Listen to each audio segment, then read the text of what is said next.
Praise the Lord. ദൈവനാമത്തിന് മഹത്വം ഉണ്ടാകട്ടെ. ഇന്ന് നമുക്ക് വീണ്ടും ദൈവവചന പഠനത്തിനായി ഒരുമിച്ച് കൂടുവാൻ സ്വർഗത്തിലെ ദൈവം സഹായിച്ചു. ലോകത്തിന്റെ വിവിധ ഭാഗങ്ങളിൽ നിന്ന് ജോയിൻ ചെയ്യുന്ന എല്ലാ പ്രിയപ്പെട്ടവരെയും കർത്താവായ യേശു ക്രിസ്തുവിന്റെ നാമത്തിൽ സ്നേഹ വന്ദനം ചെയ്യുന്നു. നാം ഒരുമിച്ചുള്ള ഇന്നത്തെ ക്ലാസ് ഏറ്റവും അനുഗ്രഹമായി തീരേണ്ടതിന് നമുക്ക് പ്രാർത്ഥനയോടെ ആയിരിക്കാം. കർത്താവിന്റെ ദാസൻ പാസ്റ്റർ ജോർജ് വർഗീസ് ഞാൻ PC നാക്കിനോടുള്ള ബന്ധത്തിലൊക്കെ യാത്രയിലായിരുന്നു. തിരികെ താൻ സുഖമായി ഫിലദൽഫിയയിൽ എത്തിച്ചേർന്നു. ഇന്ന് തൻ്റെ ക്ലാസിന്റെ ഡേ അല്ല. എന്നാൽ നമ്മുടെ മാത്യു പി തോമസിന് ഒഴിച്ചുകൂടാൻ മേലാത്ത ചില അസൗകര്യങ്ങൾ ഉള്ളതുകൊണ്ടാണ് പെട്ടെന്ന് ഇങ്ങനൊരു ചേഞ്ച് വേണ്ടി വന്നത്. നമ്മുടെ ക്ഷണം സ്വീകരിച്ച ഇന്ന് രാത്രിയിൽ പെട്ടെന്ന് ക്ലാസ് എടുക്കുവാൻ കടന്നു വന്ന കർത്താവിന്റെ ദാസനോടുള്ള പ്രത്യേക നന്ദിയും വന്ദനവും അറിയിക്കുന്നു. ഇന്നത്തെ ക്ലാസ് ക്രിസ്റ്റോളജി നമ്മൾ തുടർമാനമായി പഠിച്ചുകൊണ്ടിരിക്കുകയാണ്. ഇന്നത്തെ ക്ലാസ് ഏറ്റവും അനുഗ്രഹമായി തീരേണ്ടതിന് നാം എല്ലാവരും പ്രാർത്ഥിച്ചുകൊണ്ട് ഇരിക്കുമ്പോൾ ദൈവാത്മാവ് പ്രേരിപ്പിക്കുന്ന ആരെങ്കിലും ഒരാൾ അൺമ്യൂട്ട് ചെയ്ത് ചുരുക്കമായി ഇന്നത്തെ ക്ലാസിന്റെ അനുഗ്രഹത്തിനായി പ്രാർത്ഥിച്ചാൽ.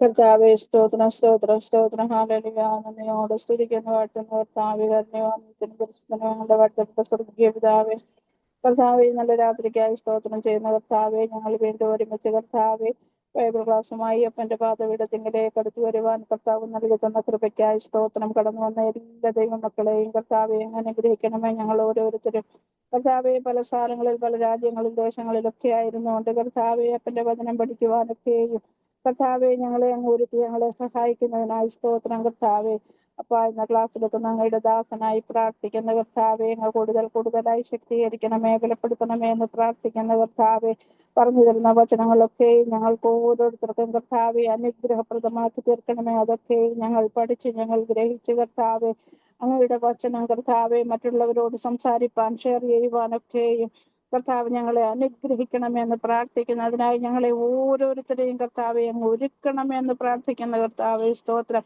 അങ്ങയുടെ ദാസനെ കുടുംബമായി ഏൽപ്പിച്ച് പ്രാർത്ഥിക്കുന്ന കർത്താവെ സ്തോത്രം. എല്ലാവിധ കൃപകളും അനുഗ്രഹങ്ങളും നൽകി അനുഗ്രഹിക്കണമെന്ന് പ്രാർത്ഥിക്കുന്നു കർത്താവെ. ബാക്കിയുള്ള എല്ലാ കർത്താവെ ഞങ്ങളെ പഠിപ്പിക്കുന്ന എല്ലാ ദൈവദാസന്മാരെയും ഓർത്ത് പ്രാർത്ഥിക്കുന്ന കർത്താവെ. അപ്പ ഞങ്ങളുടെ ഓരോ കർത്താവെ ക്ലാസ്സുകളും ഞങ്ങൾക്ക് വളരെ അനുഗ്രഹപ്രദമാക്കി തീർക്കുന്നതിനായി സ്തോത്രം ചെയ്യുന്നു. ഹല്ലേലൂയ. നന്ദിയോടെ സ്തുതിക്കുന്ന വാഴ്ത്തുന്ന കർത്താവെ.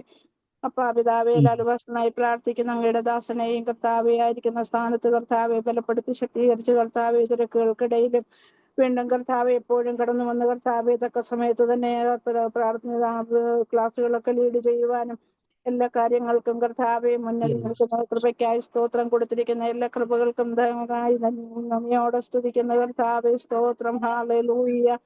ദാസനായി പ്രാർത്ഥിക്കുന്ന കർത്താവെ, അതുപോലെ കടന്ന എല്ലാ ദൈവദാസന്മാരെ ഓർത്ത് പ്രാർത്ഥിക്കുന്ന കർത്താവെ ഞങ്ങൾ കൂടുതലായി ശക്തീകരിക്കണമേ, ബലപ്പെടുത്തണമേ.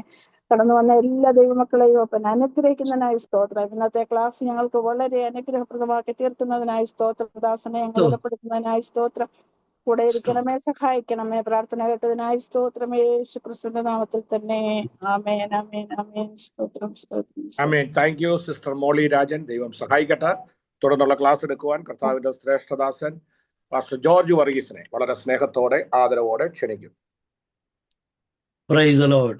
കർത്താവായ യേശു ക്രിസ്തുവിന്റെ നിസ്തുല്യ നാമത്തിൽ ലോകത്തിന്റെ വിവിധ ഭാഗങ്ങളിൽ ഈ പ്ലാറ്റ്ഫോമിൽ ഒന്നിച്ചുകൂടിയിരിക്കുന്ന ഈ ദൈവമക്കൾക്ക് എല്ലാവരെയും ഓർത്ത് ദൈവത്തെ സ്തുതിക്കുന്നു.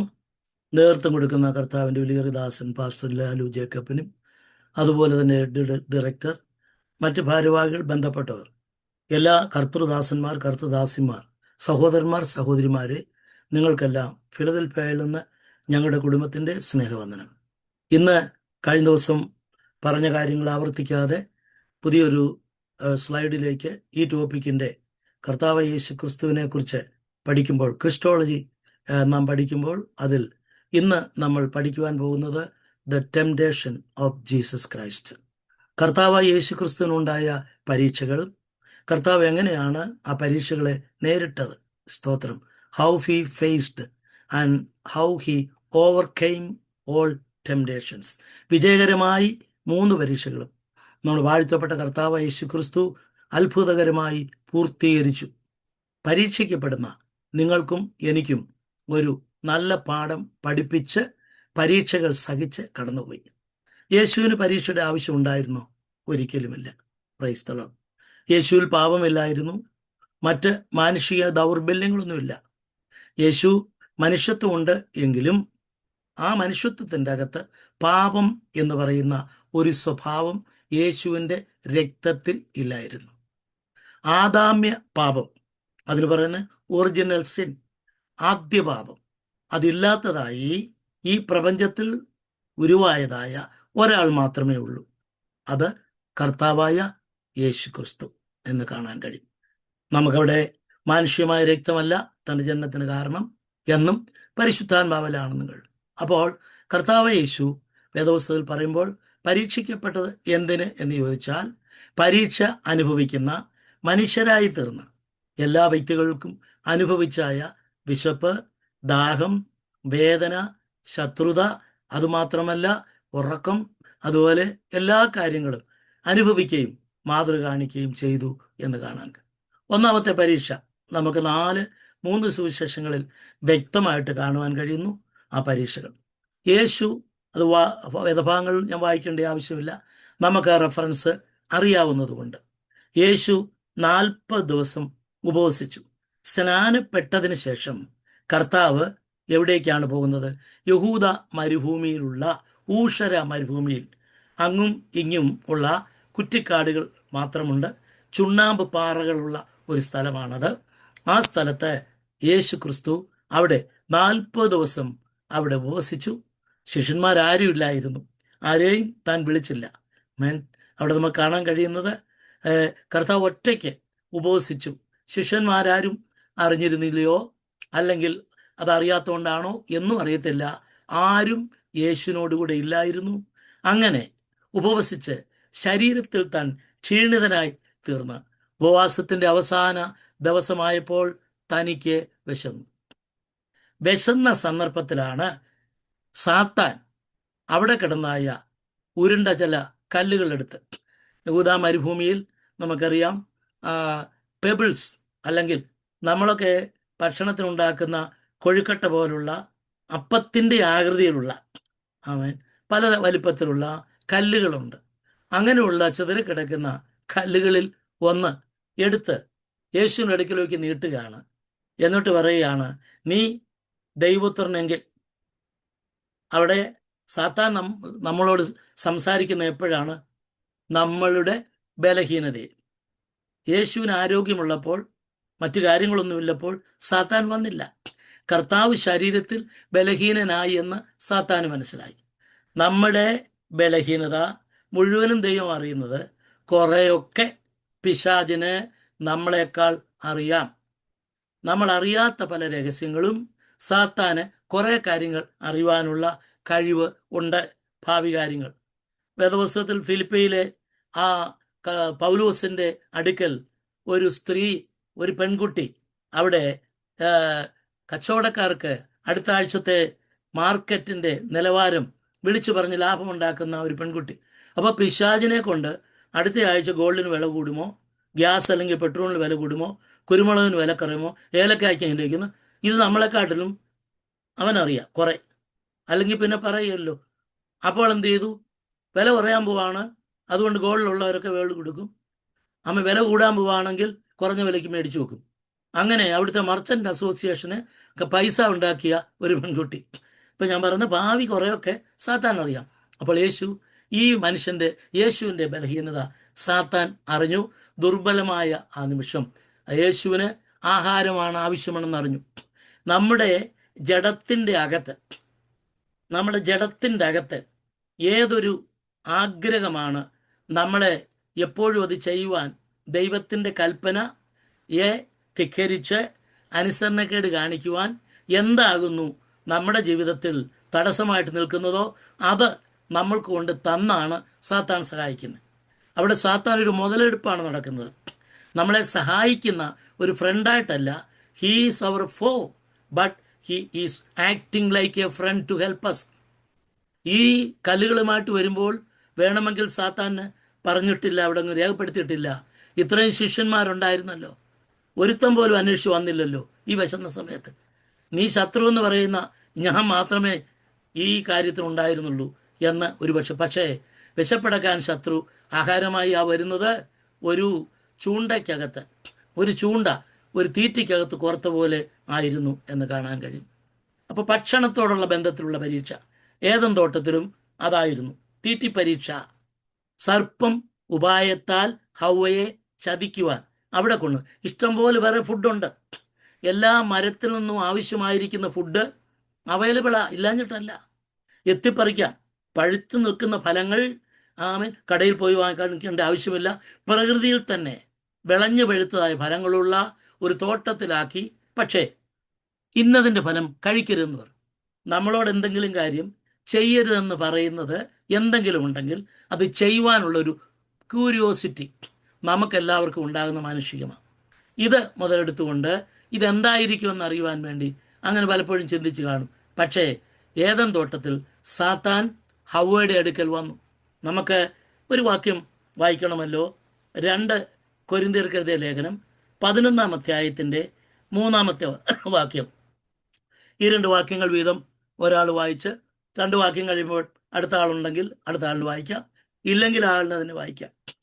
2 കൊരിന്ത്യർ 11-ാം അധ്യായത്തിൻ്റെ ഞാൻ തന്നിരിക്കുന്ന വേദഭാഗത്തിലുണ്ട് 3-ാമത്തെ വാക്യം വായിച്ചാൽ. എന്നാൽ സർപ്പം ഹവ്വായെ ഉപായത്താൽ ചതിച്ചതുപോലെ നിങ്ങളുടെ മനസ്സ് ക്രിസ്തുവിനോടുള്ള ഏകാഗ്രതയും നിർമ്മലതയും വിട്ട് വഷളായി പോകുമോ എന്ന് ഞാൻ ഭയപ്പെടുന്നു. മതി. സർപ്പം ഉപായത്താൽ ഹവ്വയെ ചതിച്ചു. അപ്പോൾ ആദാം അവിടെ ഇല്ല എന്ന് നമുക്ക് മനസ്സിലാക്കാം.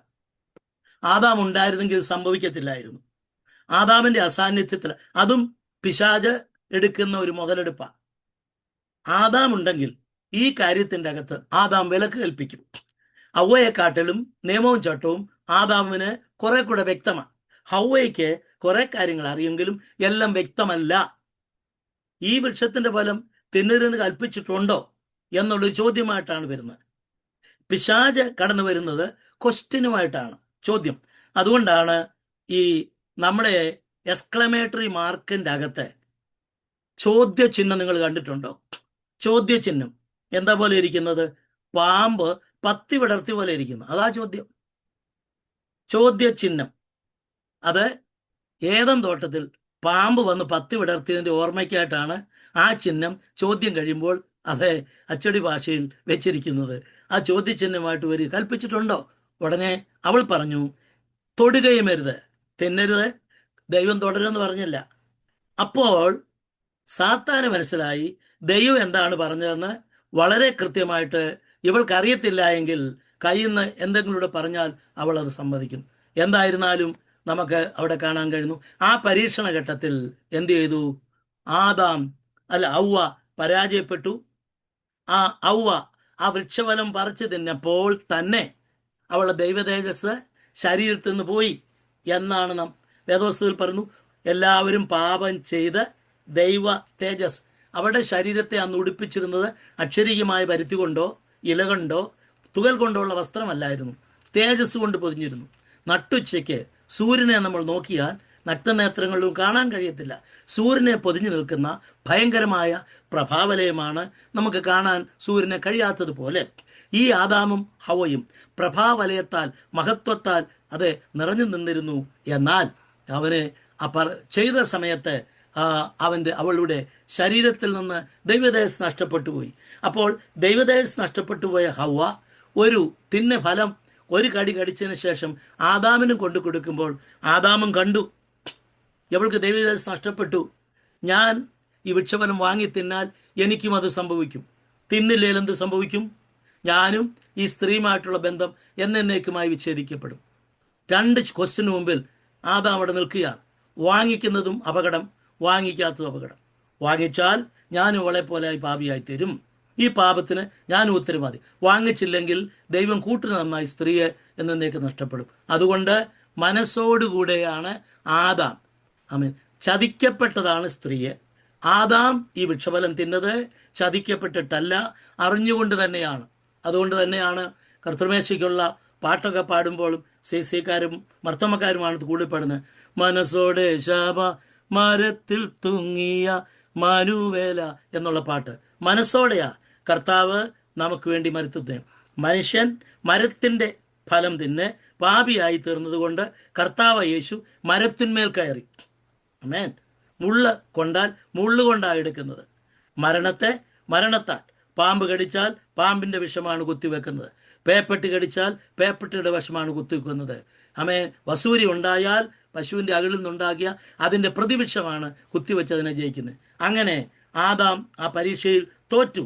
എന്നാൽ വെളിപ്പാട് പുസ്തകം 2:7 ഒന്ന് വായിക്കാം. The book of revelation 2:7. ജയിക്കുന്നവന് ഞാൻ ദൈവത്തിന്റെ പരദീസ. ആത്മാവ് സഭയോട് പറയുന്നത് എന്തെന്ന് ചെവിയുള്ളവൻ കേൾക്കട്ടെ. ജയിക്കുന്നവൻ, ആ വാക്യമാണ് വേണ്ടത്. ജയിക്കുന്നവന് ഞാൻ ദൈവത്തിന്റെ പരദീസയിലുള്ള ജീവവൃക്ഷത്തിന്റെ ഫലം തിന്മാൻ കൊടുക്കും. മതി. എന്താ അവിടെ ജയിക്കുന്നവൻ എഴുതാൻ കാര്യം? ഒന്നാമത്തെ ആദാം വൃക്ഷത്തിന്റെ ഫലം പ്രോമിസ് ചെയ്തെങ്കിലും ആ വാഗ്ദത്തം പ്രാപിപ്പാൻ അവൻ പരാജയപ്പെട്ടതുകൊണ്ട് അത് തിന്നാൻ കഴിഞ്ഞില്ല. പക്ഷേ ദൈവം ആ ജീവവൃക്ഷത്തിന്റെ ഫലം അവിടെ നിന്ന് മാറ്റി, അങ്ങോട്ട് കയറാതിരിക്കാൻ തോട്ടത്തിനതിൽ കാവലാക്കി. നോഹയുടെ ജലപ്പത്തിന് ശേഷം അങ്ങനെ ഒരു സാധനം ഭൂമിയിലില്ല. എവിടെ പോയെന്നറിയത്തില്ല. ഒരു പക്ഷേ ആ ജീവവൃക്ഷത്തിന്റെ ഫലം പർദീസയിലേക്ക് എടുക്കപ്പെട്ടുവെന്ന് വേദശാസ്ത്രന്മാർ പറയുന്നു. ആ ജീവവൃക്ഷത്തിനും ആദാമിന് വെച്ച് നീട്ടിയ ഫലം ആദാമിൻ്റെ പാപം കൊണ്ടും ചതിക്കപ്പെട്ടതുകൊണ്ടും ആ വെച്ച് നീട്ടിയതായിരിക്കുന്ന വാഗ്ദത്തം പ്രാപിപ്പാൻ ഒന്നാം ആദാമിന് കഴിഞ്ഞില്ലെങ്കിൽ ഒടുക്കത്തെ ആദാമാകുന്ന കർത്താവായ യേശു ക്രിസ്തുവിൽ കൂടെ രക്ഷ പ്രാപിച്ച് വീണ്ടെടുക്കപ്പെട്ട ദൈവമക്കൾ വിജയം പ്രാപിച്ച് പാപത്തിൽ നിന്നും എല്ലാവിധമായിരിക്കുന്ന ലോകമോഹങ്ങളിൽ നിന്നും വിടുതൽ പ്രാപിച്ച് വിജയിച്ച് സ്വർഗത്തിൽ ചെന്നാൽ അങ്ങനെ വിജയിച്ചവർക്ക് ആദാമിന് വാഗ്ദത്തം ചെയ്തത്, ഒന്നാം ആദാമിന് വാഗ്ദത്തം ചെയ്തത് പാപത്താൽ നഷ്ടപ്പെട്ടു പോയെങ്കിൽ രണ്ടാം ആദാം അതിന് പരിഹാരം നടത്തി നാം ദൈവസേനയിൽ ചെന്നാൽ രണ്ടാം ആദാമിൽ കൂടെ ഒന്നാം ആദാമിൽ നിന്ന് നഷ്ടപ്പെട്ടു പോയ അനുഗ്രഹം തിരിച്ചു തരുന്നു. അതാണ് അതിൻ്റെ അർത്ഥം. ആമേൻ. അങ്ങനെ നമുക്കത് ലഭിക്കാനായിട്ട് കഴിയും. ഭക്ഷണത്തോടുള്ള ബന്ധത്തിൽ ദാനിയേൽ പ്രവചനത്തിൽ വാക്യങ്ങൾ വായിക്കാതെ നമുക്കറിയാം. 1-ാം അധ്യായത്തിലെ വിഷയം എന്താണ്? ഈ പരീക്ഷ തന്നെയാണ്, ഭക്ഷണത്തിൻ്റെ പരീക്ഷയാണ്. മഹാരാജാവ് കൊടുക്കുന്ന വീഞ്ഞും അതുപോലെ തന്നെ ആഹാരപദാർത്ഥങ്ങളും മെസ്സിൽ ചെന്നാൽ ഈ കുട്ടികൾ കഴിക്കത്തില്ല. കാരണം അവർക്കൊരു പ്രമാണം അകത്തുണ്ട്. ലേവ്യ പുസ്തകത്തിലും ആവർത്തനത്തിലും എന്താണ് പ്രമാണമുണ്ട്? കുളമ്പ് പിളർന്നിരിക്കുന്ന മൃഗവും അയവിറക്കുന്ന മൃഗവും. എന്താണ്? അങ്ങനെയുള്ള മൃഗങ്ങളെ ഭക്ഷിക്കാൻ പാടുള്ളൂ. മീൻ എങ്ങനെയായിരിക്കണം? ചെതുമ്പൽ, തൊങ്ങലും വാലും ഉള്ള മീൻ അല്ലാത്ത കഴിക്കാൻ പാടില്ലാത്തതാകുന്നു.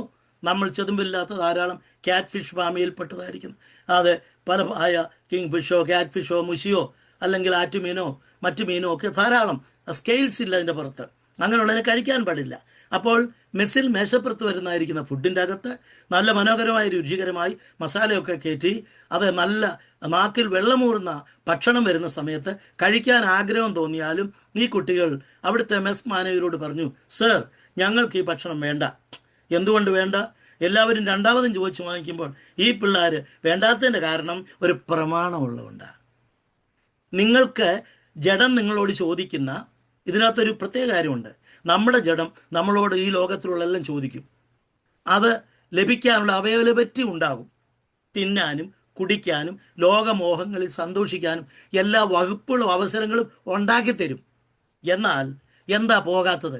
ജഡത്തിന് വേണമെങ്കിലും ആത്മാവിന് വിരോധമായതുകൊണ്ട് ദൈവം നമുക്കൊരു പ്രമാണം തന്നു. ഈ പ്രമാണം അകത്തുണ്ടെങ്കിൽ തീർച്ചയായിട്ടും ജയിക്കാൻ കഴിയും. അവരത് ജയിക്കാൻ കഴിയും. ഏശാവും യാക്കോബും അവിടെയും നമുക്ക് കാണാൻ കഴിയും. തീറ്റിപ്പരീക്ഷയായിരുന്നു. പെട്ടെന്നുണ്ടായ ഒരു വിശപ്പ് കൊണ്ട് പായസത്തിൻ്റെ മണവും അതേ പയറു പായസവും അപ്പവും വാങ്ങിച്ച് ഭക്ഷിക്കുവാൻ ഇടയായിത്തീർന്നു.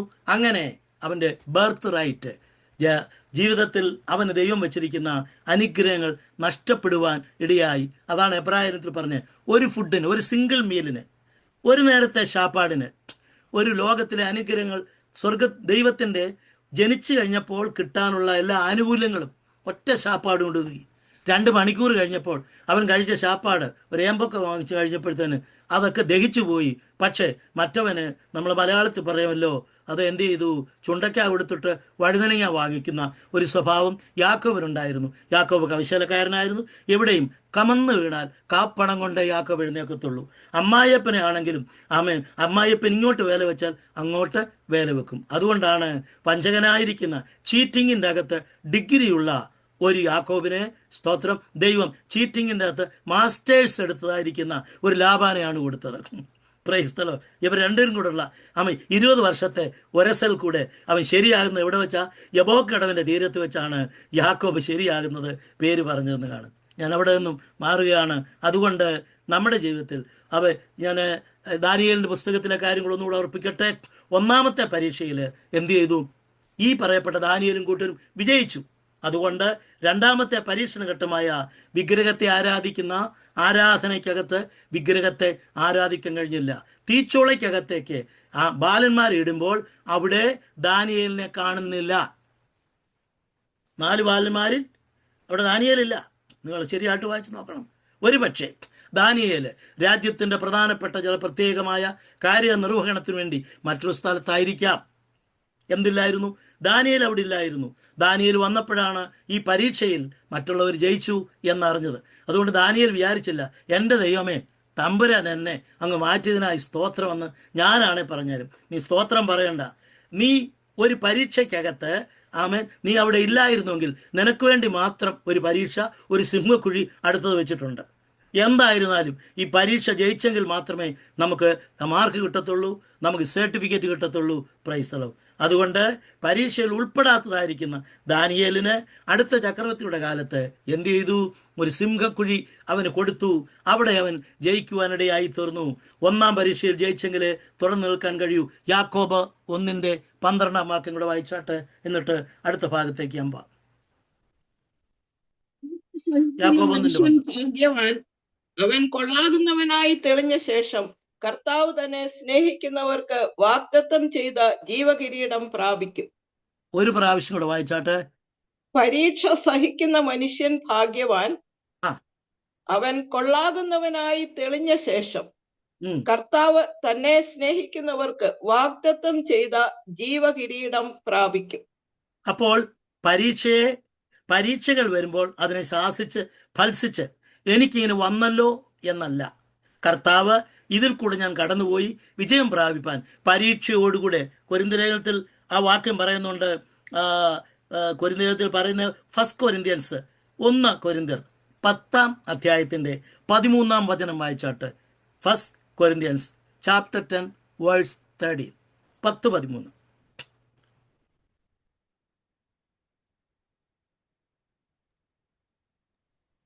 മനുഷ്യർക്ക് നടപ്പല്ലാത്ത പരീക്ഷ നിങ്ങൾക്ക് നേരിട്ടിട്ടില്ല.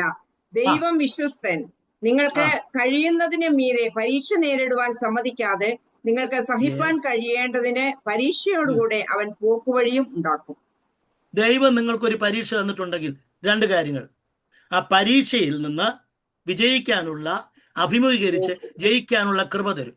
നിങ്ങൾക്കതിനുള്ള കപ്പാസിറ്റി, കാലിബർ, കൃപ ഉണ്ടോ ഇല്ലയോ എന്നുള്ളത് തമ്പുരാൻ അറിയാം. അങ്ങനെ ഒരു കൃപ ഇല്ലെങ്കിൽ ഈ പരീക്ഷ തരാതെ ആ പരീക്ഷ മാറ്റിവെക്കും. ഉദാഹരണം, ഇയ്യോബിനെ പരീക്ഷയിൽ കൂടെ കടത്തിവിട്ടു.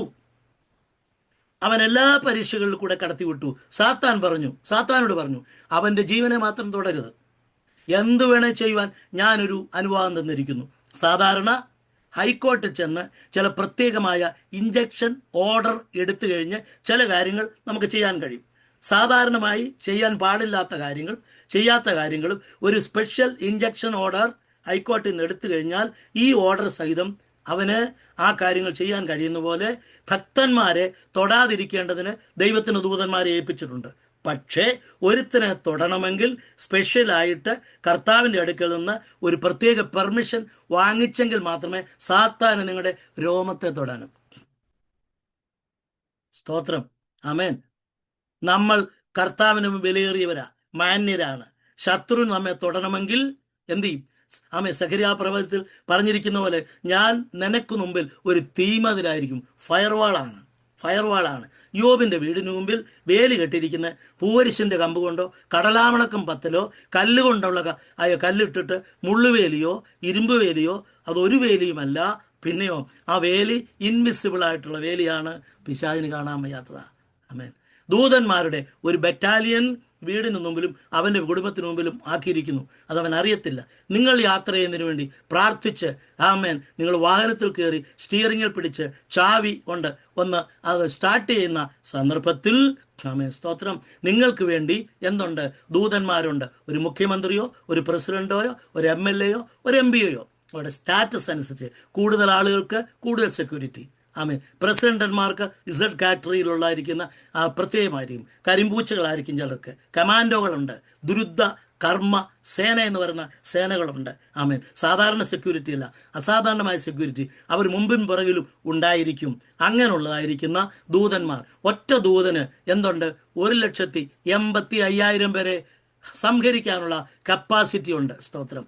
1,85,000 പേരെ ഒറ്റ സെക്കൻഡ് കൊണ്ട് കൊല്ലാനുള്ള കപ്പാസിറ്റി ഇല്ല ഒരൊറ്റ ദൂതൻ നിങ്ങളുടെ അടുത്തുണ്ടെങ്കിൽ ഈ ഡിസ്ട്രിക്റ്റ് മുഴുവനും സ്റ്റേറ്റ് മുഴുവനും വന്നാലും തൊടാനൊക്കത്തില്ല.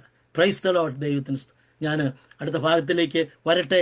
ആകയാൽ പരീക്ഷയോടുകൂടെ അതിൽ കൂടെ ഞാൻ പറഞ്ഞല്ലോ, ജോബിൻ്റെ പരീക്ഷയിൽ അവൻ തളർന്നില്ല, പ്രാണനെ തൊട്ടില്ല. എന്നാൽ ഞാനൊരു ഭാഗം പറയട്ടെ, വായിക്കണ്ട, ലൂക്കോസ് സുവിശേഷത്തിലുണ്ട്.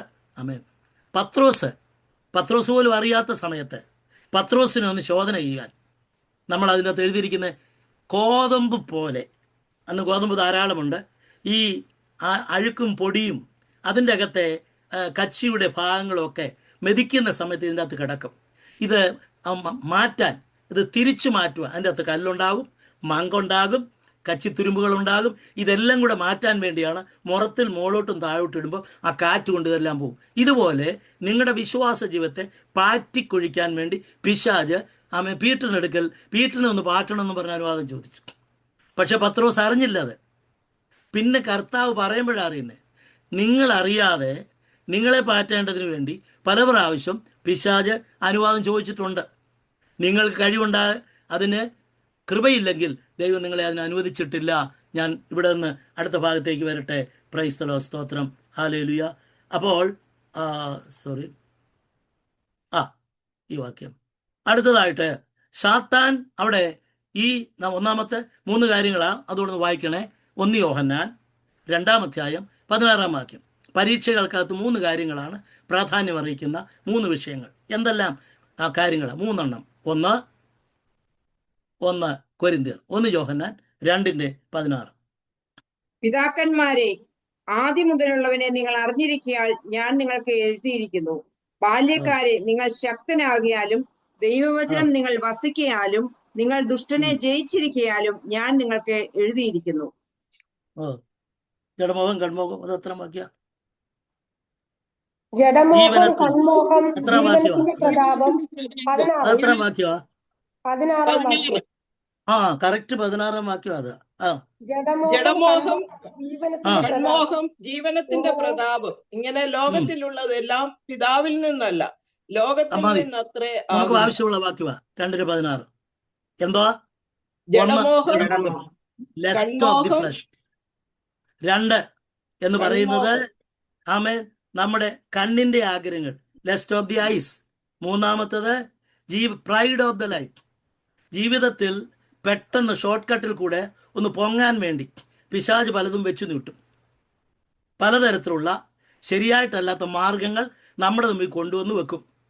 പലതരത്തിൽ ബിസിനസ്സിൻ്റെ അകത്ത്, ജോലിക്കകത്ത്, അറിയാതെ നമ്മുടെ പോക്കറ്റിൽ ആരും അറിയാതെ ചില ചെറിയ ബലഹീനമായ കാര്യങ്ങൾ ചെയ്താൽ പെട്ടെന്ന് ധനവാന്മാരാകാം. കഷ്ടപ്പെട്ട് വിയർപ്പൊന്നും ഉഴക്കണ്ട. അങ്ങനെയുള്ള മാർഗങ്ങളിൽ കൂടെ വലിയവരാകാനും കസേര കിട്ടാനും ഉയർന്ന് കള്ളയോട്ട്, സ്തോത്രം, 10 പേരെ സ്വാധീനീകരിച്ച് വോട്ട് ചെയ്യാൻ കാശ് കൊടുക്കുക, കസേര കിട്ടാനായിട്ട് ഒരു സമൂഹത്തിൽ പ്രവർത്തിക്കുക, അതിനുശേഷം ആ കസേര വന്നിരുന്നതിന് ശേഷം ആവശ്യം പോലെ ഊറ്റിയെടുക്കുക.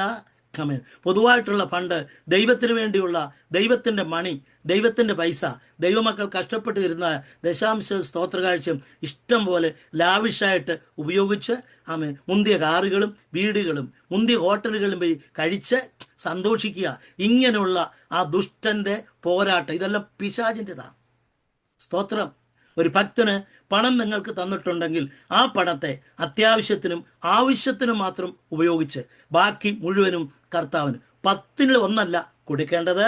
ആ അത്യാവശ്യത്തിന് എടുത്തിട്ട് ബാക്കി മുഴുവൻ കർത്താവിന്. മുഴുവനും കർത്താവിൻ്റെയാ, നമ്മളും കർത്താവിൻ്റെയാ. 10ൽ 1 കർത്താവിൻ്റെ, മുഴുവൻ കർത്താവിൻ്റെയാ. അത്യാവശ്യത്തിന് എടുക്കുക, ബാക്കി ദൈവത്തിന് വേണ്ടി. അതുകൊണ്ട് ഇങ്ങനെയുള്ള മോഹങ്ങൾ വരും. അതാണ് ഒന്ന് ജഡമോഹം. അവിടെ കാണാൻ കഴിയുന്നത് എന്നാണ് ടൈറ്റിൽ കൊടുത്തിട്ടുണ്ട്, Satan never promise real bread. പിശാച് വെച്ച് നീട്ടുന്നത് അപ്പമല്ല, അത് കല്ലാണ്. പിശാച് അപ്പം തരികയില്ല. പിന്നെ അറിയുന്നത് എന്നാൽ ഹവ്വയെ ചതിച്ചു എന്ന് കാണും. അപ്പോൾ യേശു അതെന്ത് പറഞ്ഞു? മനുഷ്യൻ അപ്പം കൊണ്ട് മാത്രമല്ല ദൈവത്തിൻ്റെ വായിൽ നിന്ന് വരുന്ന വചനം കൊണ്ടും ജീവിക്കുന്നു. എന്താ അർത്ഥം? ഈ അപ്പം എന്ന് പറഞ്ഞ 2 അർത്ഥത്തിലുണ്ട്. അക്ഷരികമായിരിക്കുന്ന അപ്പം, അക്ഷരികമായ വയറിന് അത് ആവശ്യമാണ്. 2500-3000 കാലറി വേണം ഒരു ദിവസം. പ്രോട്ടീൻ, കാർബോഹൈഡ്രേറ്റ്സ്, വൈറ്റമിൻ, മിനറൽസ് എല്ലാം കിട്ടുന്ന ആഹാരം നമ്മൾ കഴിക്കണം. സമീകൃത ആഹാരം കഴിക്കണം. അതെന്തിനാ? സ്വർഗത്തിൽ പോകാനല്ല.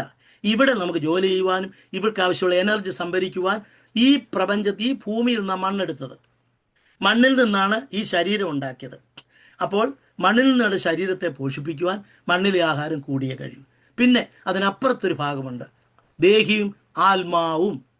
ആത്മാവിനെ പോഷിപ്പിക്കാൻ നിങ്ങൾ കഴിച്ച ബ്രേക്ക്ഫാസ്റ്റ് കൊണ്ടോ, നിങ്ങൾ കഴിച്ചതായിരിക്കുന്ന ലഞ്ച് കൊണ്ടോ, ഡിന്നർ കൊണ്ടോ നിങ്ങളുടെ ആത്മാവിന് ഒരു ഗുണവുമില്ല. എപ്പോഴെങ്കിലും മുട്ടയിരുന്ന് പ്രാർത്ഥിച്ചോ, ബൈബിളൊന്ന് വായിച്ചോ, പ്രാർത്ഥനയ്ക്കും യോഗത്തിനും പോയോ, ദൈവകൃപ പകർന്നോ, അതാണ് നിങ്ങളുടെ ഇന്നർ മാൻ, അകത്തെ മനുഷ്യൻ. പൗലോസ് പറയുന്നുണ്ട്, പുറത്തെ മനുഷ്യനാണിത്, ഒരകത്തെ മനുഷ്യനുണ്ട്. ഒരു മരത്തെ നമ്മൾ നോക്കിയാൽ ആ മരത്തിൻ്റെ മണ്ണിന് മുകളിലുള്ള ഭാഗമേ നമ്മൾ കാണത്തുള്ളൂ. എന്നാൽ മണ്ണിന് മുകളിലുള്ള ഭാഗത്തെ മരം എന്തുകൊണ്ട് അവിടെ നിൽക്കുന്നു എന്നൊരു ചോദ്യത്തിൻ്റെ ഉത്തരം എന്താണ്? മണ്ണിന് താഴെയുള്ളതായ വേരുകളാണ് മണ്ണിൻ്റെ മുകളിലുള്ളതായിരിക്കുന്ന ഈ മരത്തെ നിർത്തുന്നത്. എന്ന് പറഞ്ഞ പോലെ ഇൻവിസിബിളായിട്ടുള്ള മണ്ണിൻ്റെ അടിയിൽ കാണപ്പെടാത്ത ആ ഭാഗമാണ് വൃക്ഷത്തെ നിർത്തുന്നത് പോലെ ശരീരത്തെയും നമ്മുടെ മനുഷ്യത്വത്തെയും നിലനിർത്തുന്നത് നമ്മുടെ ആത്മാവിൽ ആണ് എന്ന് കാണാൻ കഴിയും. അതുകൊണ്ട് മൃഗങ്ങളെക്കാൾ നമ്മൾ വ്യത്യാസമാണ് ഉണ്ട് എന്ന് നമുക്കറിയാം. മനുഷ്യനെ പോലിരിക്കുന്ന കുരങ്ങുകളുണ്ട്, കുരങ്ങിനെ പോലുള്ള മനുഷ്യനുണ്ട്. മനുഷ്യനെ പോലുള്ള ആയ കുരങ്ങുകൾ എന്ത് ചെയ്യുന്നില്ല? പള്ളിയിൽ പോകുന്നില്ല, സ്കൂളിൽ പോകുന്നില്ല, സംസ്കാരമില്ല, വസ്ത്രം ധരിക്കുന്നില്ല. തിരിച്ചു ചെയ്യുന്നുണ്ട്. കാരണം നമുക്ക് ദൈവം ആത്മാവ് തന്നിട്ടുണ്ട്. പ്രൈസർ. അവിടെ 91 സങ്കീർത്തനം 12-ാമത്തെ വാക്യം അവിടെ സാത്താൻ ഉദ്ധരിക്കുന്നു. അതൊന്ന് വായിച്ചാട്ടെ. നിന്റെ കാൽ കല്ലിൽ തട്ടിപ്പോവാതിരിക്കേണ്ടതിന് അവർ നിന്നെ കൈകളിൽ വഹിച്ചോളൂ. മതി. അപ്പോൾ ഇതാരാ ഈ വാക്യം പറയുന്നേ?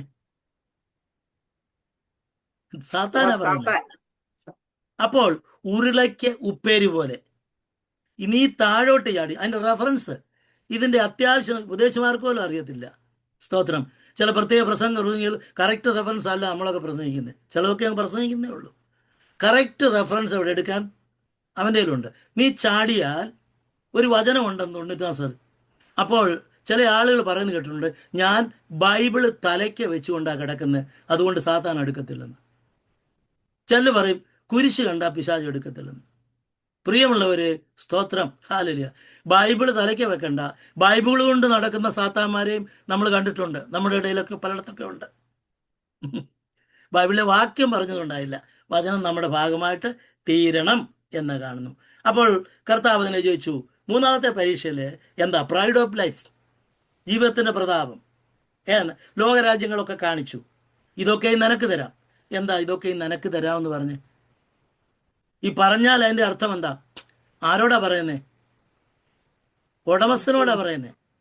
ഉടമസ്ഥൻ്റെ വീട്ടിൻ്റെ അകത്ത് വാടകയ്ക്ക് താമസിക്കുന്ന ഒരാള് ഉടമസ്ഥൻ്റെ ഒരു ദിവസം ആ വീട്ടിൽ വന്നപ്പോൾ കൈവശം വെച്ച് വസ്തുവും വീടും ഒക്കെ ചില വർഷങ്ങളായി വാടകയ്ക്ക് താമസിക്കുക കുറേ സ്ഥലവുമുണ്ട്.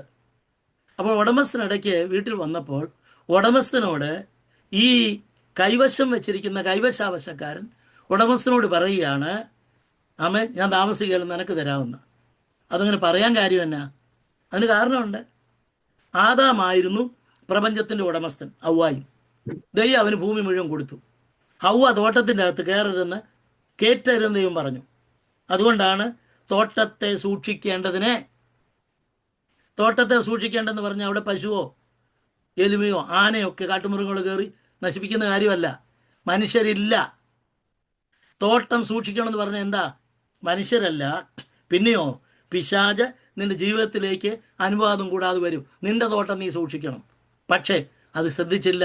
തോട്ടത്തിൽ പിശാച് കയറി എന്ത് ചെയ്തു? സാത്താൻ പറഞ്ഞതനുസരിച്ചപ്പോൾ ഈ ഭൂമിയുടെ എല്ലാം കൈവശ അവകാശം താൽക്കാലികമായി സാത്താന്റെ കയ്യിലേക്ക് ഏൽപ്പിക്കപ്പെട്ടു. അതുകൊണ്ടാണ് സാത്താൻ പറയുന്നത്, പണ്ട് ആദാം പാപം ചെയ്തതോടുകൂടെ ആമേൻ ഉടമസ്ഥാവകാശം എനിക്ക് കൈമാറി, ഞാനിപ്പോൾ പാട്ടക്കാരനാ, എൻ്റെ കയ്യിലാണ് ഇതെല്ലാം ഇരിക്കുന്നത്. കാരണം വേദപുസ്തകത്തിൽ ദൈവവചനത്തിൽ ഒരു വചനം പറയുന്നുണ്ട്. 1 യോഹന്നാൻ 5-ാം അധ്യായം 19-ാം വാക്യം. നാം ദുഷ്ടന്റെ അധീനതയിൽ കിടക്കുന്നു. ക്ലിയറായിട്ട് ഒരാൾ വായിച്ചാട്ടെ.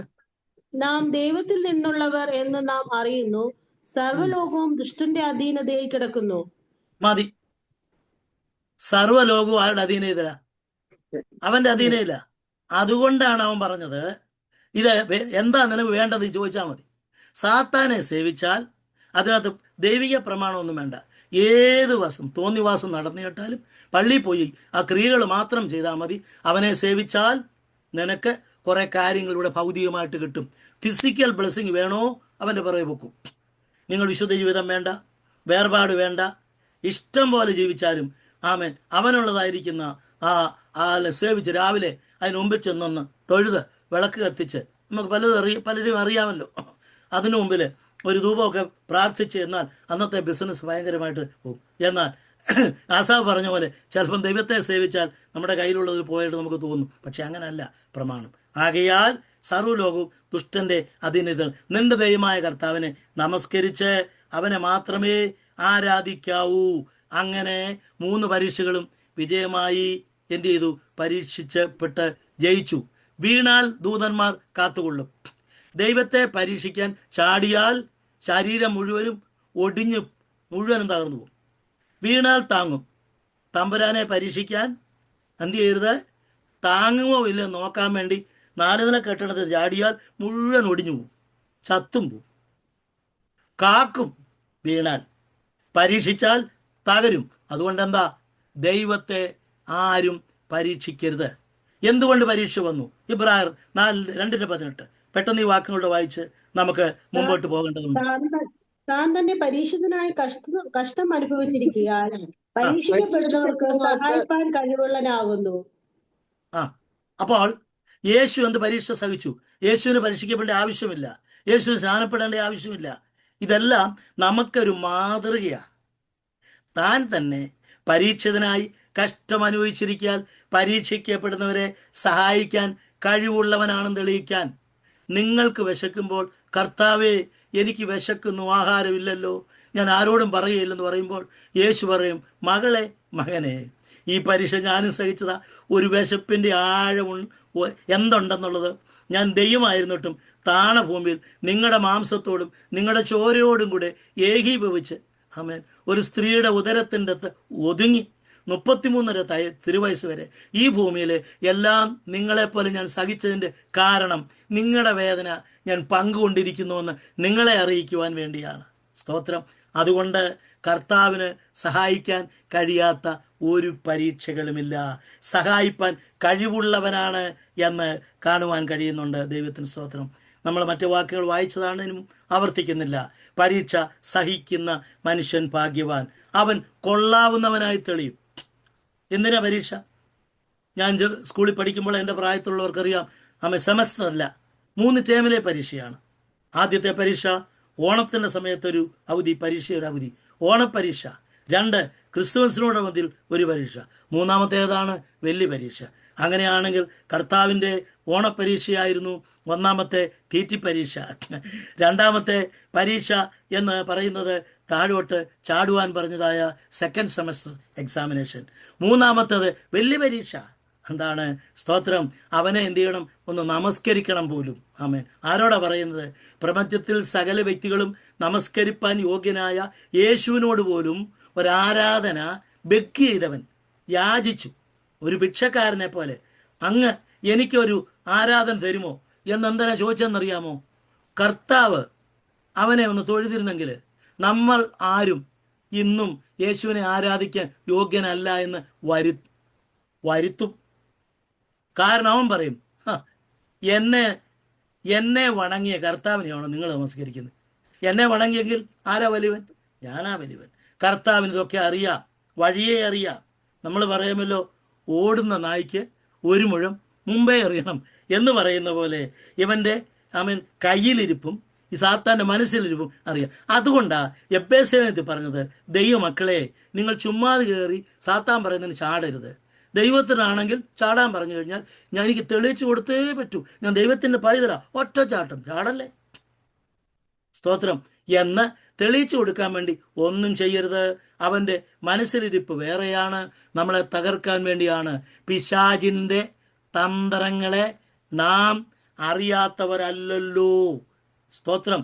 അതുകൊണ്ട് പിശാചിന് കീഴടങ്ങരുത്, ദൈവത്തിന് കീഴടങ്ങണം. പിശാചിനോട് എതിർത്തേക്കണം. എന്ത് തരാമെന്ന് പറഞ്ഞാലും അവിടെ നിന്ന് മാറണം. അതുകൊണ്ട് നാമേൻ ദൈവത്തിൻ്റെ സംരക്ഷണത്തിന് വേണ്ടി അഹങ്കാരത്തിനായി നമ്മൾ ഉപയോഗിക്കരുത്. ഒന്നാമത്തെ ആദാം ഏദൻ തോട്ടത്തിൽ ശത്രുവിന് വഴങ്ങി. രണ്ടാമത് ആദാം വെച്ച് നീട്ടിയ ഫലവും 3 പരീക്ഷകളിലും മനോഹരമായി വിജയിച്ച് ആ സാത്താൻ്റെ മേൽ വിജയം കൈക്കൊള്ളുവാൻ ഇടയായിത്തീർന്നു പറഞ്ഞുകൊണ്ട് കർത്താവിൻ്റെ 3 പരീക്ഷകളിലും 3 സെമസ്റ്ററിലെ പരീക്ഷ, ഫസ്റ്റ് സെമസ്റ്ററിലെ പരീക്ഷ യേശുവിന് A+ കിട്ടി. സെക്കൻഡ് സെമസ്റ്ററിലെ പരീക്ഷയിൽ യേശുവിന് A+ കിട്ടി. മൂന്നാമത്തേതും A+ വാങ്ങിച്ച് നമുക്ക് മാതൃകയായി തീർന്നതുപോലെ പരീക്ഷയിൽ തോക്കാതെ വിജയികളായി തീർന്ന് ദൈവരാജ്യത്തിലെത്തുവാൻ നമുക്ക് ഇടയാകട്ടെ. ഇനിയും ഒരു പുതിയ ടൈറ്റിലേക്ക് നമ്മൾ അടുത്തതായിട്ട് വരികയാണ്. Commissioning the disciples.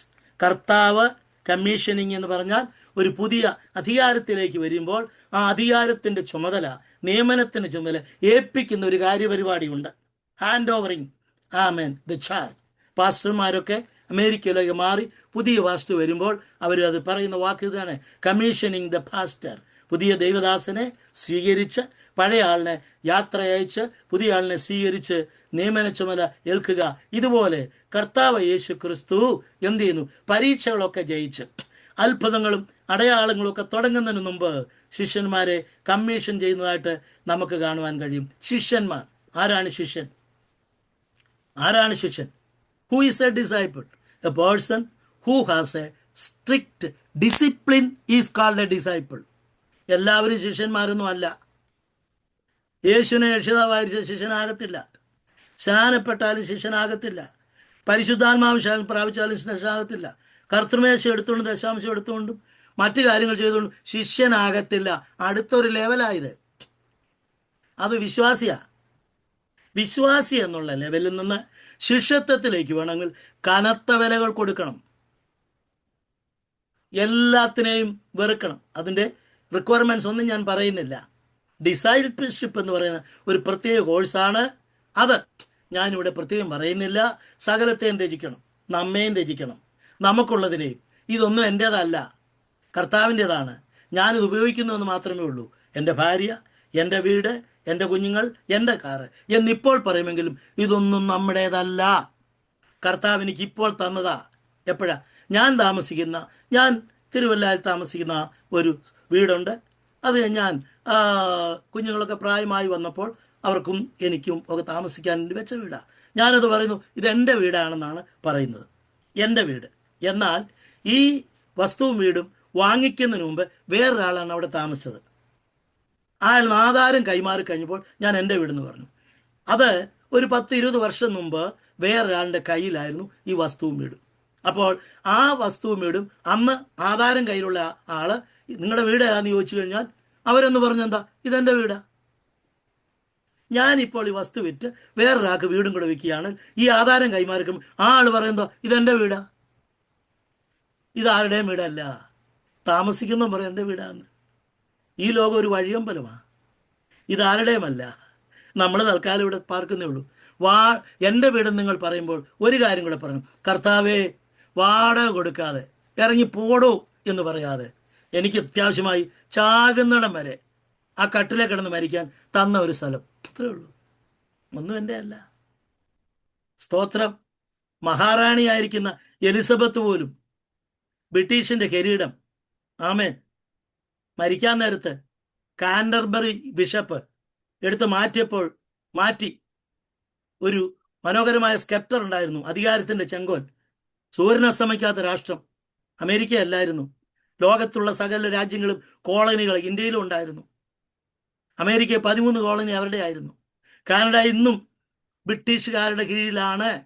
അവിടുത്തെ പോലീസ് ഇന്നും കാനഡയിൽ സിറ്റിസൺഷിപ്പ് എടുക്കുന്ന ആളുകളുടെ ഓത്ത് അവരുടേതായി കോൺസുലേറ്റിൽ പോയി പ്രതിജ്ഞ ചെയ്യേണ്ട, ഞാൻ ബ്രിട്ടീഷ് പ്രധാനമന്ത്രി ആയിരിക്കുന്ന ഇന്നാരെ അനുസരിച്ചും ആ പ്രജയായിട്ട് ജീവിച്ചു കൊള്ളാമെന്നാണ് ഇന്നും പറയുന്നത്. കാരണം എൻ്റെ മകൻ കാനഡയിലുണ്ട്. അടുത്ത സമയത്ത് സിറ്റിസൺ ആയപ്പോൾ ഞാൻ ചോദിച്ചു, നിങ്ങളുടെ ഓത്ത് എന്തായിരുന്നു? ഞാൻ എൻ്റെ കമ്പ്യൂട്ടറിൻ്റെ അകത്ത് ഇടുവാനിടയായി തീർന്നു. കാരണം എന്ന് ചോദിച്ചാൽ അവരുടെ പുതിയൊരു ഗവൺമെൻറ് പപ്പറ്റായിട്ട് നിൽക്കുന്നേ ഉള്ളൂ, ചട്ടുകമായിട്ട് നിൽക്കുന്നേ ഉള്ളൂ. ഈ ലോകമൊക്കെ 3/4 ഭാഗം സൂര്യൻ അസ്തമിക്കാത്ത രാഷ്ട്രം എന്ന് പറഞ്ഞാൽ എൻ്റെ അർത്ഥം നിങ്ങൾക്ക് മനസ്സിലായല്ലോ.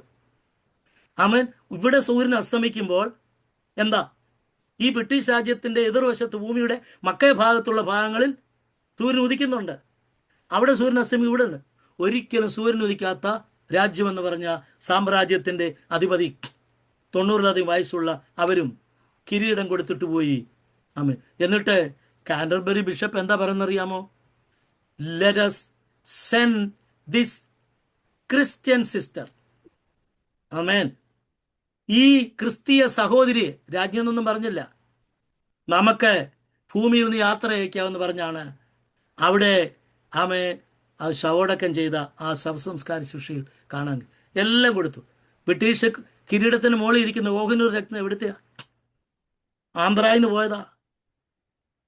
ആന്ധ്രയിൽ നിന്ന് കിട്ടിയ ലോകത്തിലേക്ക് ഏറ്റവും വിലയുള്ള അത് ബ്രിട്ടീഷുകാരിവിടെ ഭരിച്ചപ്പം അവരെ കൈക്കലാക്കിയതാ. അതിനുശേഷം എന്ത് ചെയ്തു? ഇവിടെ നിന്ന് ബ്രിട്ടീഷുകാർ പോയപ്പം അതുകൊണ്ട് പോയതാ. ബ്രിട്ടീഷ് രാജ്ഞി പുതിയ രാജാവ് അധികാരത്തിൽ വന്നപ്പോൾ ഇന്ത്യൻ പ്രധാനമന്ത്രി വിളിച്ചു പറഞ്ഞു, നിങ്ങളുടെ അധികാരത്തിന് വേണ്ടി ഞാൻ നന്ദി പറയുന്നു, നിങ്ങളെ കൺഗ്രാറ്റുന്നു, പക്ഷെ പണ്ട് കൊണ്ടുപോയ രത്നം ഉണ്ടല്ലോ, കോഹിനൂർ രത്നം, അതെങ്കിൽ തന്നേക്കണം. ഇപ്പൊ ആരുടെയും തലയെ വെച്ചിട്ടില്ലെന്ന് എൻ്റെ അറിവ്, മ്യൂസിയത്തിലായിരിക്കുന്നു. പോകട്ടെ, ഞാൻ പറയട്ടെ. സ്തോത്രം. ഡിസൈപ്പിൾ, ഒരു ഡിസിപ്ലിൻ ഉള്ളതാണ്. യേശു മലമുകളിൽ കയറി, ലൂക്കോസ് 6:12 വായിച്ചാട്ട് പെട്ടെന്ന്. പ്രാർത്ഥിക്കേണ്ടതിന് ഒരു മലയിൽ ചെന്നു ദൈവത്തോടുള്ള പ്രാർത്ഥനയിൽ രാത്രി കഴിച്ചു. തോക്കണേ. യേശു ക്രിസ്തു ശിഷ്യന്മാരെ തെരഞ്ഞെടുക്കുന്നതിന് മുമ്പ്, കമ്മിറ്റി തെരഞ്ഞെടുക്കുന്നതിന് മുമ്പ് 12 പേരെ തെരഞ്ഞെടുക്കണമല്ലോ. അതിനുവേണ്ടി എന്ത് ചെയ്തു? ഒരു യോഗം കൂടിയെന്നല്ല, മുട്ടയിൽ നിന്ന് പ്രാർത്ഥിച്ചിട്ടാണ് കമ്മിറ്റിയെ തിരഞ്ഞെടുത്തത്. ഇതിനകത്ത് കമ്മിറ്റിയിൽ ട്രഷററായിട്ട് വരുന്ന യൂദാ എന്ന് പറയുന്ന പുള്ളി എൻ്റെ ഖജനാവിൽ നിന്ന് കാശിട്ട് കൈയിട്ട് വാരി കൊണ്ടുപോകുന്നും ഒറ്റക്കെടുക്കുമെന്നും അറിഞ്ഞുകൊണ്ടാണ് പുള്ളിയെ തിരഞ്ഞെടുത്തത്. അറിയാതൊന്നുമല്ല. സ്തോത്രം. അപ്പോൾ കർത്താവ് അവിടെ കാണുന്നത് മർക്കോസിൻ്റെ സുവിശേഷം 3-ാം അധ്യായത്തിൻ്റെ 14 വായിച്ചാട്ട്. മാർക്ക് 3:14 വാക്യം. ഞാൻ തന്ന വാക്യശകലത്തിൽ ഉണ്ട്. അവൻ തന്നോട് കൂടെ ഇരിപ്പാനും പുറത്താക്കേണ്ടതിന് അധികാരം ഉണ്ടാകുവാനും 12 വരെ നിയമിച്ചു. കണ്ടോ? Purpose of anointing. അപ്പോയിന്റ്മെന്റിന്റെ ഒരു ഉദ്ദേശമുണ്ട്. നമ്മൾ ചുമ്മാ അതിനകത്ത് വന്നതല്ല. ഞാൻ ചുമ്മാ ഇവിടെ നിന്ന് പറയുന്നതല്ല. കർത്താവിനെ അവൻ ചിലരെ, apostles, teachers, prophets, pastors, evangelist, കയ്യിൽ 5 വിരലുള്ള പോലെ സഭയെ നടത്തേണ്ടതുണ്ട്. അപ്പോസ്തലൻ മുതൽ ഇവാഞ്ചലിസ്റ്റുള്ള ഒരു അഡ്മിനിസ്ട്രേഷൻ ടീമിനെയാണ് നിശ്ചയിച്ചിരിക്കുന്നത്. ആരും വലുതല്ല, ആരും ചെറുതുമല്ല, ടീമാണ്. എന്ന് പറഞ്ഞാൽ ഞാൻ കഴിഞ്ഞ ദിവസം പറഞ്ഞു, together each one achieve more. TEAM, together each one achieve more. എല്ലാവരും കൂടെ ചേർന്ന് നിന്ന് പ്രവർത്തിക്കുക. അപ്പോഴാണ് വിജയം ഉണ്ടാകുന്നത്. ഞാൻ അല്ല, നാം എന്നുള്ള വാക്കാണ് നല്ലത്. തന്നോടുകൂടെ ഇരിക്കണം, കർത്താവിനോടുകൂടെ എപ്പോഴും ഉണ്ടായിരിക്കണമെന്ന്. അതുകൊണ്ടാണ് പ്രൊഫഷനെല്ലാം വിറ്റ് ഇറങ്ങിയത്. ജോലിയെല്ലാം വിട്ടു, പടവും വലയൊക്കെ വിട്ടു. അങ്ങനെ വിട്ടപ്പോൾ പത്രോസിൻ്റെ വീട്ടിൽ പത്രോസിൻ്റെ കുടുംബസ്ഥന ആ ഗലീല കടലിൻ്റെ തീരത്താ താമസിക്കുന്ന ഒരു ചെറിയ വീടും കുറേ പിള്ളേരും ഒരു ഭാര്യയും, ഭാര്യയ്ക്കൊരു അമ്മായിയമ്മയൊക്കെ ഉണ്ട്. അങ്ങനെ താമസിക്കുമ്പോൾ പത്രോസ് കല്യാണം കഴിച്ചപ്പോൾ ഭാര്യ വീട്ടിൽ നിന്ന് കൊടുത്തതാണ് വള്ളവും വലയും എന്നൊക്കെ ചിലർ പറയുന്നുണ്ട്. അപ്പോൾ ആൻറ്റി പറഞ്ഞു, എന്താ പറഞ്ഞു, അച്ചായ സുവിശേഷ വേലയ്ക്ക് പോകുന്ന വെള്ളം കളയാം, എൻ്റെ അച്ചായൻ തന്ന വെള്ളവും വലയൊന്നും കളയല്ലേ. കുറേ നാൾ കഴിയുമ്പം ചിലപ്പോൾ പണിയൊന്നുമില്ലാതെ വരുന്നു കഴിയുമ്പോൾ ഞാനും എൻ്റെ പിള്ളേരും പട്ടിണിയാകുമെന്ന് പറഞ്ഞു.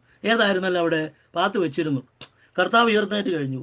അപ്പോൾ ഒരു ചിന്ത വന്നു. ഭാര്യ പറഞ്ഞു, ഞാൻ പണ്ടേ പറഞ്ഞില്ലേ ആമേൻ, പെണ്ണുങ്ങൾ പറഞ്ഞാൽ പെരുവഴിയിലെന്നാ പറയുന്നത്, പക്ഷെ ഞാൻ പറഞ്ഞെന്നാ ബുദ്ധി. വള്ളം വല എടുത്തോ, ജീവിക്കാൻ അതിന് മാർഗമൊന്നുമില്ല. യേശു തൻ്റെ വഴിക്ക് പോയി.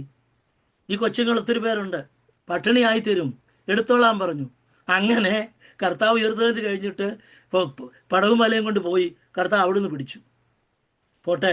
അപ്പോൾ എന്ത് ചെയ്തു? പൂർണ്ണ സമയം ജോലി കൊണ്ട് വേല ചെയ്യാൻ ചില വിളിക്കപ്പെട്ടിട്ടുണ്ട്, അവരങ്ങനെ ചെയ്യട്ടെ.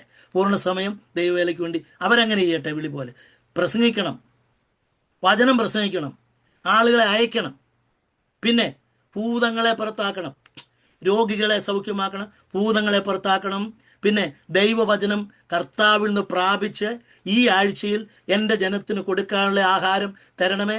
എല്ലാവരും വിളിച്ചെഴുന്നേൽപ്പിച്ചിട്ട് അത്താഴമില്ലെന്ന് പറയുന്ന പോലെ എവിടുന്നെങ്കിലും ഇൻ്റർനെറ്റിൻ്റെ അകത്തുനിന്ന് മറ്റിടത്തുനിന്നോ ചെത്തിയെടുത്ത ഒരു സൂത്ര പ്രസംഗം കൊണ്ട് ജനങ്ങൾക്ക് കൊടുത്താൽ അവരുടെ വയറ് നിറത്തില്ല.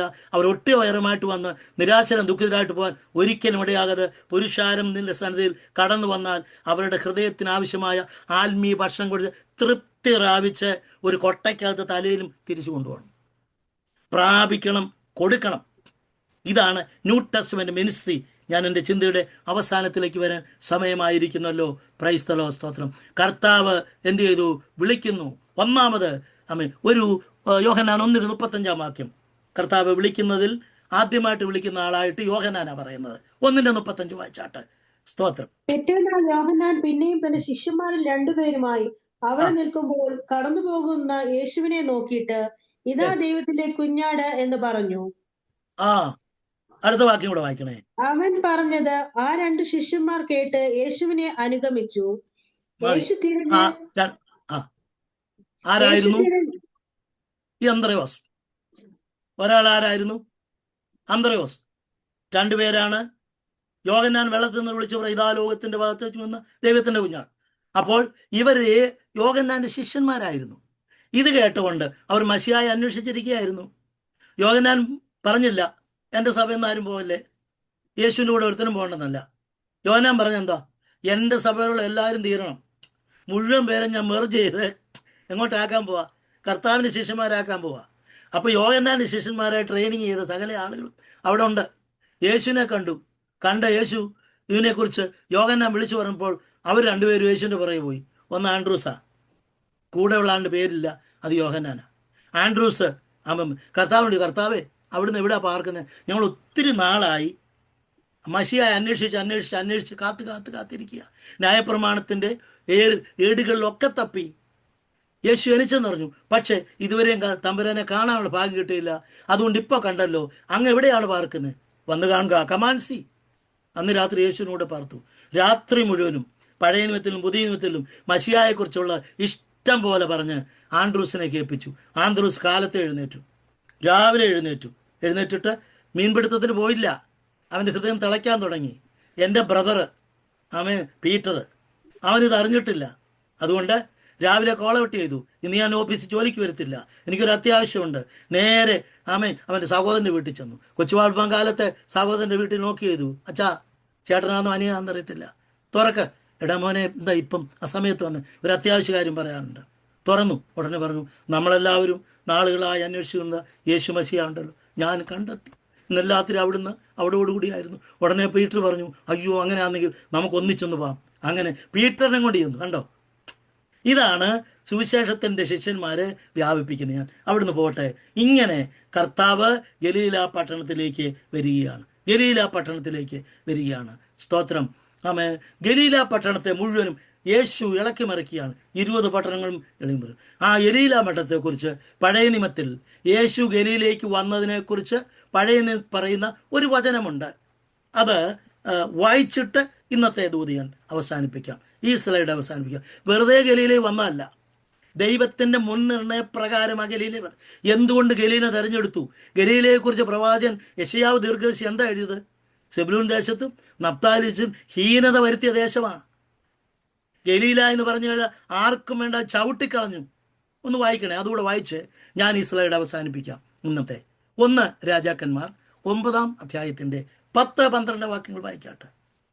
ശലോമോൻ യഹോവയുടെ രാജധാനി എന്നീ 2 ഭവനവും 20 സംവത്സരം കൊണ്ട് പണിത ശേഷം സോർ രാജാവായ ഹീരാം ശലോമോന് അവന്റെ ഇഷ്ടം പോലെയൊക്കെയും ദേവദാരുവും സരളമരവും സ്വർണവും കൊടുത്തിരുന്നത് കൊണ്ട് ശലോമോൻ രാജാവ് ഹീരാമിന് ഗലീല ദേശത്ത് 20 പട്ടണം കൊടുത്തു. ശ്രദ്ധിക്കണേ, അത് അടുത്തത് വായിക്കണം. ഒരു മിനിറ്റ്. നിങ്ങൾ ഗലീലയിൽ പുതിയ നിയമത്തിൽ തുറക്കുന്നതിന് മുമ്പ് ഇത് വായിച്ചിട്ട് അത് വായിക്കാവൂ. കർത്താവ് മുഴുവനും പ്രീ പ്ലാൻഡ് ആയിട്ടാണ് വന്നത്. എന്തുകൊണ്ടാണ് ശമരയിൽ ആദ്യം പോകാഞ്ഞ്? യഹൂദിയെ പോയി, ബേത്ലഹേമല്ല ജനിച്ചത്, ഗലീലയിലെ നസറത്തിലല്ലേ വളർന്നത്. ആ വളർന്നു വന്ന് കർത്താവ് എങ്ങോട്ടാണ് പോയത്? ആദ്യം പോകേണ്ട ഗലീല കടൽത്തീരത്താ. ഗലീലയെക്കുറിച്ച് കാരണം എന്ന് വെച്ചാൽ ഹീനത വന്ന യേശുവാ. ശലോമോൻ രാജാവ് 13 കൊല്ലം കൊണ്ട് കൊട്ടാരം, 7 കൊണ്ട് ആലയം കൊടുത്തു. 13 7 20 വർഷം ഹീരാൻ രാജാവ് സോളമനെ സഹായിച്ചതുകൊണ്ട് സോളമന് 1 വർഷത്തിന് 1 പട്ടണം വെച്ച് 20 വർഷം ജോലി ചെയ്തതിന് 20 വർഷം ഇവനെ സഹായിച്ചതിന് 20 പട്ടണം ഒരു കോംപ്ലിമെന്റ് ആയിട്ട് കൊടുക്കാൻ അവൾ വിളിച്ചു കാണിച്ചു. ഇനി അതുകൂടെ വായിച്ചാട്ട് എന്നിട്ട് നിർത്താം. അപ്പോൾ ഹീരാം എന്ത് പറയാ? ശലോമോൻ ഹീരാമിന് കൊടുത്ത പട്ടണങ്ങളെ കാണേണ്ടതിന് അവൻ സോരിൽ നിന്ന് വന്നു, എന്നാൽ അവന് ബോധിച്ചില്ല. അടുത്ത സഹോദര, നീ എനിക്ക് തന്ന ഈ പട്ടണങ്ങൾ എന്ത് എന്ന് അവൻ പറഞ്ഞു. അവരെയും കാബൂൾ ദേശമെന്ന് പേരായിരിക്കുന്നു. അഫ്ഗാനിസ്ഥാനിലെ കാബൂൾ അല്ല, അതൊന്ന് മനസ്സിലാക്കണം. ഭൂമിശാസ്ത്രം അഫ്ഗാനിസ്ഥാനത്ത് കാബൂൾ അല്ല, ഇത് ഗാന്ധാരം എന്ന് പറയുന്ന സ്ഥലമൊന്നുമല്ല. ഈ 20 പട്ടണങ്ങൾക്ക് പഴയ നിയമത്തിൽ കാബൂൾ എന്ന് പേര് കൊടുത്തു. എന്തുകൊണ്ട് പറഞ്ഞ, എൻ്റെ സഹോദര, ഇതിനേക്കാൾ 1-ാം തരം എൻ്റെ പട്ടണത്തിൽ വെറുതെ കിടപ്പുണ്ട്, എനിക്കിതൊന്നും വേണ്ട, ഇതിനേക്കാൾ. കാരണം അവൻ ധനവാനാ, അവന് മുമ്പിൽ ഇതൊന്നുമില്ല എന്ന് പറഞ്ഞ് അതെല്ലാം തള്ളിക്കളഞ്ഞ പട്ടണത്തെക്കുറിച്ച് പിന്നെ പറഞ്ഞൊരു ഭാഗമുണ്ട്. യെശയ്യാ 9:1-2 പറഞ്ഞ് ഞാൻ നിർത്താം. യെശയ്യാ 9:2. എന്നാൽ കഷ്ടതയിലിരുന്ന ദേശത്തിന് തിമിരം നിൽക്കയില്ല. പണ്ട് അവൻ സെബുലൂൻ ദേശത്തിനും നഫ്താലി ദേശത്തിനും ഹീനത വരുത്തിയെങ്കിലും പിന്നത്തേതിൽ അവൻ കടൽ വഴിയായി യോർദാനക്കരയുള്ള ജാതികളുടെ മണ്ഡപത്തിന് മഹത്വം വരുത്തും. ഇരുത്ത് നടന്ന ഒരു ജനം എല്ലാം വായിക്കണം. നിങ്ങൾ വീട്ടിൽ ചെന്ന് അത് വായിക്കണം. ഇതിന്റെ മത്തായി സുവിശേഷത്തിൽ അത് പറയുന്നുണ്ട്. ഈ പ്രവചനത്തിന്റെ നിവൃത്തിയായിട്ടാണ് യേശു ഗാലീലയിലെ ആ സീഷോറിന്റെ അകത്ത് കാലുകുത്തിയത്. പഴയ നിയമത്തിൽ ആർക്കും വേണ്ടാതെ പണം കൊണ്ടും പ്രതാപം കൊണ്ടും ജ്ഞാനം കൊണ്ടും നന്നാക്കിയെടുക്കാനും കഴിയാതെ വെറും കച്ചടയായിട്ട് ഫ്രീ ആയിട്ട് കൊടുത്താലും വേണ്ട എന്ന് പറഞ്ഞ് ചവിട്ടിക്കളഞ്ഞ സ്ഥലത്ത് എൻ്റെ കർത്താവ് കാലുകുത്തിയപ്പോൾ ഗലീല എന്ന നാട്ടിൽ യേശു ജനങ്ങളെ തൊട്ടു.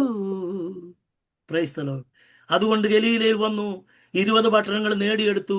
ഓരോ പട്ടണങ്ങളും പേര് പറഞ്ഞ് ഞാൻ പറയുന്നില്ല. പ്രിയമുള്ളവരെ, ജീവിതത്തിൽ യേശുവിൻ്റെ കാൽപാദം കുടുംബത്തിൽ വരുമ്പോൾ, രാജ്യത്ത് വരുമ്പോൾ, മുനിസിപ്പാലിറ്റി വരുമ്പോൾ, കൗണ്ടിയിൽ വരുമ്പോൾ, ദേശത്ത് വരുമ്പോൾ അവിടെ അനുഗ്രഹിക്കപ്പെടുവാനിടയായി തീരട്ടെ എന്ന് പറഞ്ഞുകൊണ്ട് ഈ ക്ലാസ് ഞാൻ അവസാനിപ്പിക്കുന്നു. ബാക്കി നമുക്ക് പിന്നെ ചിന്തിക്കാം. Praise the Lord. വളരെ അനുഗ്രഹിക്കപ്പെട്ട രീതിയിൽ ആധികാരികമായി ദൈവവചനം പഠിപ്പിക്കുവാൻ കർത്താവിന്റെ ദാസനെ ഇന്ന് വൈകിട്ടും ദൈവം സഹായിച്ചതോർത്ത് സ്തോത്രം ചെയ്യുന്നു. താൻ ഇത്ര നല്ലൊരു അധ്യാപകനാണെന്ന് ഇപ്പോഴാണ് മനസ്സിലാകുന്നത്. ദൈവം തന്നെ ശക്തമായി ഉപയോഗിക്കട്ടെ, സഹായിക്കട്ടെ. താൻ എടുക്കുന്ന വളരെ അർത്ഥവത്തായ വളരെ അനുഗ്രഹീതമായ ക്ലാസ് ആയിരുന്നു. ദൈവം തന്നെ ശക്തമായി ഉപയോഗിക്കട്ടെ, ദൈവം സഹായിക്കട്ടെ. സ്തോത്രം. നമുക്ക് പ്രാർത്ഥനയോടെ ആശീർവാദത്തോടെ പിരിയാം. ദൈവാത്മാവ് പ്രേരിപ്പിക്കുന്ന നാളെ വൈകിട്ട് കർത്താവിന്റെ ദാസൻ CV ആൻഡ്രൂസ് ക്ലാസ് എടുക്കുന്നതാണ്. പുതുതായി പല പ്രിയപ്പെട്ടവരും ജോയിൻ ചെയ്യുന്നു. അവരെ എല്ലാം വളരെ ഹാർദവുമായി ഞങ്ങൾ സ്വാഗതം ചെയ്യുന്നു. ഇനിയും ജോയിൻ ചെയ്യുവാനുള്ള അവകാശമുണ്ട്. കർത്താവ് എല്ലാവരെയും സഹായിക്കട്ടെ. നമുക്ക് പ്രാർത്ഥനയോടെ ആശീർവാദത്തോടെ പിരിയാം. ദൈവാത്മാവ് പ്രേരിപ്പിക്കുന്ന ആരെങ്കിലും ഒരാൾ അൺമ്യൂട്ട് ചെയ്ത് ചുരുക്കമായി പ്രാർത്ഥിച്ചാട്ടെ. സ്വർഗീയ കർത്താവേ, അമ്മയൊക്കെ കേൾക്കപ്പെട്ട ദൈവവചനത്തെ കേട്ടവരെല്ലാം കർത്താവെ ഫലം കൈപ്പടയത്തിരുന്ന് പ്രാർത്ഥിക്കും. അതിനായി അവിടുത്തെ കരങ്ങളെടുത്ത് ഉപയോഗിച്ച് അവിടുത്തെ ദാസന്റെ കരങ്ങൾ ഏൽപ്പിക്കും. അതിനായി ഞങ്ങൾക്ക് ഈ വേദി ഒരുക്കുക. അപ്പൊ അകപ്പെ ഓൺലൈൻ ബൈബിൾ കോളേജിന് എല്ലാവരും അതിന്റെ എല്ലാവരും ഏൽപ്പിച്ച് പ്രാർത്ഥിക്കുന്നു കർത്താവെ. അവിടുന്ന് മഹത്വം എടുക്കും. പ്രാർത്ഥന യാചന കേട്ട കൃപയ്ക്കായി സ്തോത്രം. യേശു ക്രിസ്തു മൂലം പ്രാർത്ഥന കേൾക്കും. സ്വർഗീയ ഞങ്ങളുടെ നല്ല പിതാവേ, ആമേൻ. ആമേൻ. എല്ലാവർക്കും നന്ദി. കർത്താവിന്റെ ദാസന് നന്ദി. പിതാവായ ദൈവത്തിന്റെ സ്നേഹം, പുത്രനായ യേശു ക്രിസ്തുവിന്റെ കൃപ, പരിശുദ്ധാത്മാവിന്റെ സഹവാസവും സാന്നിധ്യവും ഈ ബൈബിൾ കോളേജിന്റെ പ്രവർത്തനങ്ങളോടും ഇതിൽ ജോയിൻ ചെയ്ത എല്ലാ പ്രിയപ്പെട്ടവരോടും ഇന്ന് ക്ലാസ് എടുത്ത കർത്താവിന്റെ ശ്രേഷ്ഠദാസനോടൊപ്പം ഇന്നു മുതൽ എന്നേക്കും ഉണ്ടായിരിക്കുമാറാകട്ടെ. ഇന്നും ജയം തന്ന ദൈവത്തിന്റെ സ്തോത്രം. Hallelujah, hallelujah.